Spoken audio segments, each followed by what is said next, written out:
Hello. Well, good Thursday morning. Good Thursday morning. Ooh, I become a collector now of Yeah. rarities, hard to find items. And so in my bedroom, what I keep on display to let people know that I'm a boss baller. You got that Clorox white money. I got that Clorox white money, right? Oh, hold on. You know how much Clorox white money I have? Watch this. See this? Don't even care.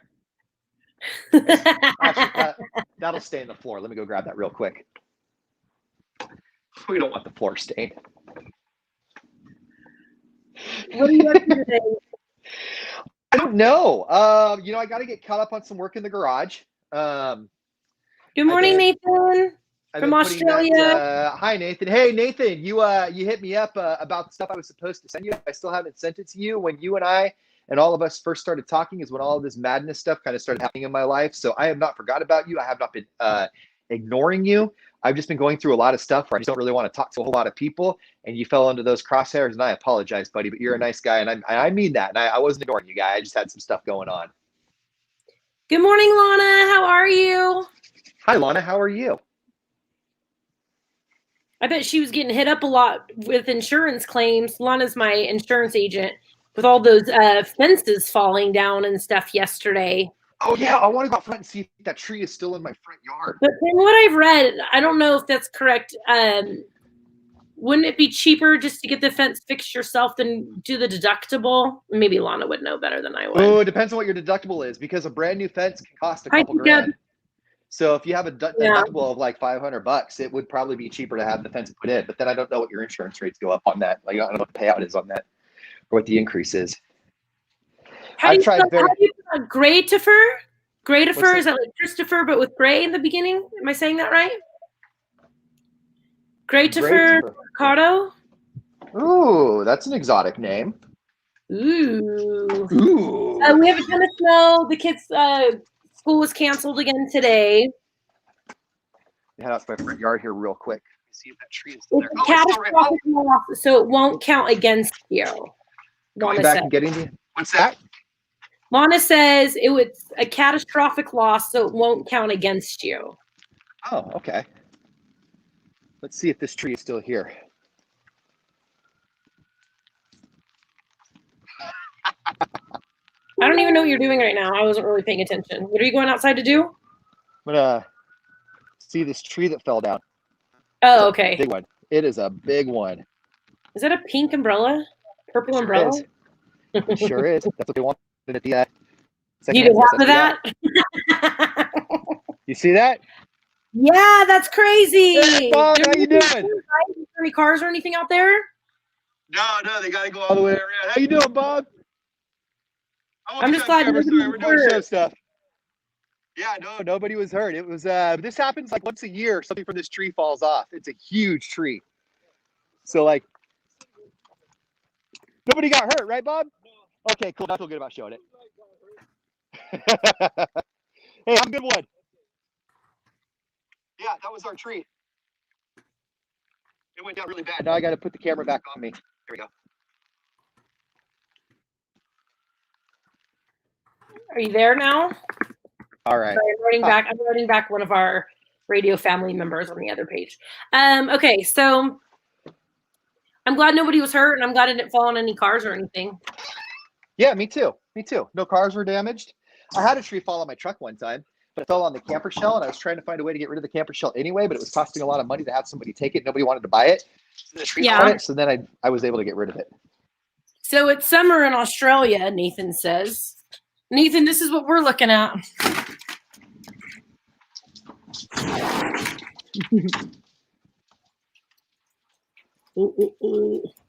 Ain't summer here. Doesn't it look so pretty though? It really does. I really, really like where you live. I had a really good time up there the other day. It's a really nice place. I want to live there. I own this place. You do. And like I do. You should be very proud of that home. Like, you have a really nice home. Oh, thank you. So I'm really really happy for that purchase for you. I'm really glad you made it up that way. Oh, yeah, I love it up here. I love it up here. So my other job has been shut down too because most of the stuff downtown is shut down. So I don't think I'm going in there today either. But we Okay. are doing one of those, those new trendy things on TikTok where they slice just a little part of the tortilla and then put the ingredients in the 4 spots and then fold it to make it like a panini. I have not seen that, but I'm in. I'm in. Okay, so we sell at my place. I'm gonna look it up. Tortilla panini. So we sell at our place. We do a lot of panini sandwiches, right? And a couple people have come in and they're like, "Well, we're low carb. We're low carb." And so I was staring at the menu, and then I saw these. I keep seeing my friends post these tortilla paninis, so I'm going to share it. And so I wrote my boss there and I said, we should get low carb tortillas and we can make any one of these paninis low carb. And so now we're going to do it. Where is it at? I think it's a great idea. Don't mind me. I'm just using another Clorox like that. So many of them. Can you see it? See what I'm saying? Yes. Oh, that's clever. So you cut the tortilla right here and then you put the stuff on it and then you fold it. And that cuts out a huge slice of bread. Yes. And so the low carb tortillas are only 5 carbs or something. I don't know. I don't eat them very often, and then you can make it like a crunch wrap, or you could put, like my friend Benny did pizza. Like he did one side pepperoni and then cheese and then the sauce and stuff. And then flipped it like this. It looks so good. Yeah, it does. That's actually a really good idea. I wonder if your new place will put that on the menu as a low carb option to give you credit. They're gonna put it on there. She likes the spicy mango mosa. The spicy mango mosa was my idea too. Yeah. Oh yeah, that's with tahini and hot sauce. Oh, it's so good. If they're smart, they get new menus printed out with a little section that says Madden's picks. Oh, that's a good idea, huh?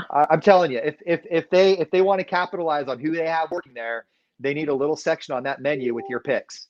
I want to do mimosas with Madden too. I want to do a big mimosa thing there now that everything's opening up. Right. That's what I'm saying. Like they should be capitalizing on the fact that you're working there. Yeah, but they don't, and that's why I love them. I went to them for the job. I was going over there every weekend anyway. And so Mandy and I were out having a little lady cigar. And I was like, I really want to work here. She goes, are you kidding? And I'm like, no, oh, thank you, Kelly. And I'm like, no, I totally want to work here. And her and her husband are so involved in the business that she wasn't getting any rest. And so now I get to go down there during the day, she doesn't have to come in because I get it all done for her.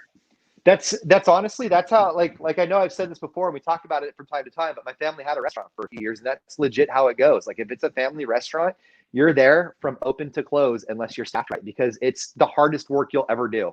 I've worked in the food industry for years and years and years. The first day that we were shut down this week, she came up anyway and she's like, we're going to go get breakfast. Do you want to at least have breakfast? I'm like, what are you doing? Stay home and relax. There's always stuff to do. There's always gaskets to clean. There's inventory to take. There's in the restaurant industry, the most famous phrase is, if there's time to lean, there's time to clean.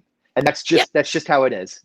She's like, I have to go in there and have to cut these Rice Krispie treats. And I go, no, you don't. I'm going to be in there tomorrow. I will do it. Go home. Yeah. And it's hard to let go of too, because we were in a really unique position because my dad was like 1980s Wall Street rich. So when we did the restaurant, like if it folded, if it failed, he wasn't stupid with his money, but it wasn't like it was going to break the family. But typically with a restaurant, for somebody like her, I mean, that's their livelihood, you know? Like, yeah, well, they're both very passionate about the business. So she was going in every single morning and every single day. And I'm like, and now she's like, because they have the little cameras, so they'll just peek in every once in a while, which I'm assuming all business owners do. And they're like, the whole time you're like, phoom, phoom, phoom. I'm like, I have to stay busy. If I can't just stand there, or I'll eat the whole time. Before cameras, before you could just hop on your phone and check in on a camera, back in the late 90s when I was running Burger Kings, I would go across the street to the shopping centers for my Burger Kings with binoculars and watch that way. Because especially at fast food restaurants, it is insane the things that you'll see going on when you're not there as the manager. Yeah. Yeah, it really is. It really Are we allowed to share, or you don't want to share? Oh, I mean, it was nothing bad. Just I had one guy dealing drugs out of the drive-through. I had people that would like they would shut the dining room down to like party with their friends, which I did when I was younger too. So like when I was a man, I think I was a cool manager. I always let them get away with a little bit. I would pull the cord on having parties in the dining room all the time, but if it happened every once in a while, I did it too. Right? And honestly, a happy crew is a hardworking crew. And on top of that, and we told the story on the air before too, I worked at Burger Kings that were owned by Jim Otto, who used to play for the Raiders back in the 60s and 70s. He kept all of his Super Bowl and Raiders gear in the restaurants. I had keys to all the trophy cabinets. So when I shut down the dining room to drink and party with my friends, we pulled out Jim Otto's football gear and played football with Super Bowl helmets and Super Bowl footballs in the dining room. That's what we did. So I let them get away with a little bit of partying. I would too. Now you get to tell that story. Yeah. So we played the Jim Otto's. There's only a couple more people working there, and I'm the oldest one.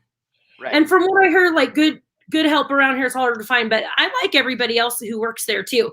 But we went to another spot for breakfast downtown a couple of weeks ago. Not the spot I work at, completely different spot.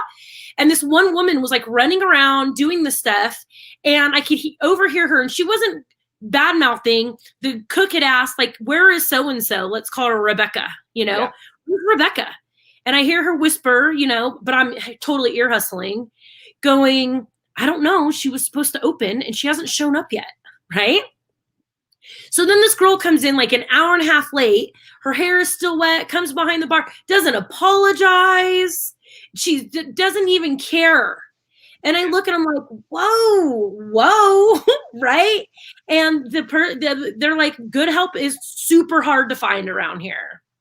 That's because, and especially at a young age, like you don't understand like the importance of being consistent and the importance of like when you say you're going to open at 9 o'clock, if you're going to build goodwill in your community, you have to open at 9 o'clock. That's what they're expecting from you. Yeah. People don't really get that. And that's like, I don't want to sound like young people these days, but like I took opening a store and doing stuff like that very seriously because it sounds stupid that you're selling a $1.99 Whopper or you're like have to be open at 9 o'clock so you can sell somebody their espresso.